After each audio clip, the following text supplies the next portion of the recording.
ప్రభుత్వం తీసుకుంటున్నటువంటి చర్యలేంటి?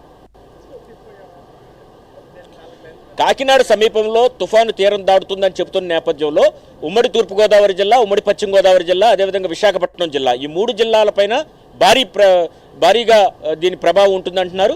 అదే సమయంలో ఉమ్మడి కృష్ణా జిల్లా, గుంటూరు జిల్లాలో వర్షాలు అయితే కురుస్తాయని కూడా ఇప్పటికే ఐఎండీ కానీ అదేవిధంగా విపత్తు నివారణ శాఖ కానీ ప్రకటించింది. మోస్తరు నుంచి భారీ వర్షాలు ఈ ప్రాంతాల్లో కురుస్తాయి. ముఖ్యంగా తుఫాను తీరం దాటేటప్పుడు 90 నుంచి 110 కిలోమీటర్ల వేగంతో గాలులు వీస్తాయి గనక ఎవరూ కూడా బయటకు రావద్దని చెప్పారు. ఇంకొక ప్రభుత్వం ఒక కీలకమైనటువంటి అనౌన్స్మెంట్ కూడా చేసింది. ఈ హైవే పైన వెళ్లే వాహనాలు ఈ రాత్రి 7 గంటల తర్వాత తుఫాను తీరం దాటి వెళ్ళిపోయే వరకు కూడా ఎక్కడక్కడే నిలిపిచేయాలి. అంటే బేసు ప్రత్యేకంగా సైడ్కి బేస్ ఉంటాయి హైవేల్లో, ఎక్కడికక్కడ ఆ బేసులు నిలుపుకోవాలి. హైవే పైన తుఫాను తీరం దాటే సమయంలో రన్నింగ్లో ఉండడానికి వీల్లేదని కూడా స్పష్టమైన ఆదేశాలు జారీ చేశారు. భారీ వాహనాలు అన్నిటికి కూడా ఈ నిబంధన వర్తిస్తుందని కూడా చెప్పడం జరిగింది. ఎన్ని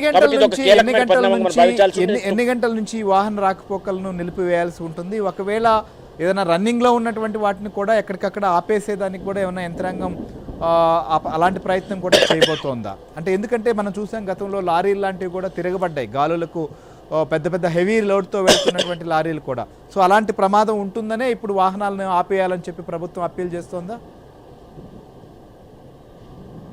ఖచ్చితంగా, ఎందుకంటే గతంలో భారీ లోడ్ వాహనాలు ఈజీగా వాటర్కి స్కిడ్ అయ్యి పడిపోయే అవకాశం ఉంది. కాబట్టి ఇటువంటి ప్రమాదాలు సంభవించకుండానే ప్రభుత్వం ఈ చర్యలు తీసుకుందని చెప్పుకోవచ్చు. జాతీయ రహదారిలో ప్రయాణించే భారీ వాహనాలు రాత్రి 7 గంటల తరువాత నుంచి నిలుపుదల చేసేయాలని ఆదేశాలు జారీ చేశారు. ముందే సురక్షిత ఏవైతే లే బేస్ హైవేల పక్కన ఎక్కడికక్కడ ఏర్పాటు చేస్తుంటాయి, ఆ లే బేస్ వద్ద ఆ లారీలన్నింటినీ కూడా నిలుపుకోవాలని కూడా స్పష్టం చేశారు. ప్రజలు కూడా అత్యవసరం అయితే తప్ప 7 గంటల తర్వాత బయటకు రావద్దని కూడా హెచ్చరికలు అయితే విపత్తు నివారణ శాఖ నుంచి ప్రభుత్వం పదే ఇస్తోంది. దీనికి సంబంధించి రియల్ టైంలో ఈ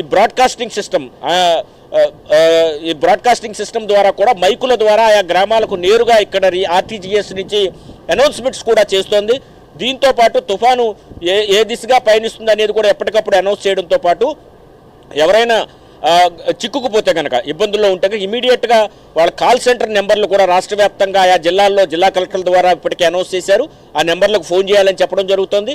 అధికార యంత్రాంగం A to Z పూర్తి స్థాయిలో అప్రమత్తంగా ఉండడంతో పాటు తీర ప్రాంతాల్లో ఉన్న గ్రామాలకు అదేవిధంగా వీళ్ళందరినీ కూడా ఎట్టి పరిస్థితుల్లో తుఫాను తీరం దాటేటప్పుడు బయట ఉండొద్దని చెప్పారు. వారందరినీ కూడా పునరావాస కేంద్రాలకు తరలించిన పరిస్థితి అయితే ఉంది. వారికి మంచి నీరు, ఆహారం కూడా అందించాలి అని ఇప్పటికే స్పష్టం చేసిన నేపథ్యంలో అన్ని జాగ్రత్తలు కూడా ప్రభుత్వ యంత్రాంగం వైపు నుంచి తీసుకోవడం, ముందస్తు చర్య అంటే గతంలో తుఫాను వస్తే తుఫాను తీరం దాటి వెళ్ళిపోయాక జరిగే నష్ట నివారణకు ఏర్పాట్లు జరిగాయి.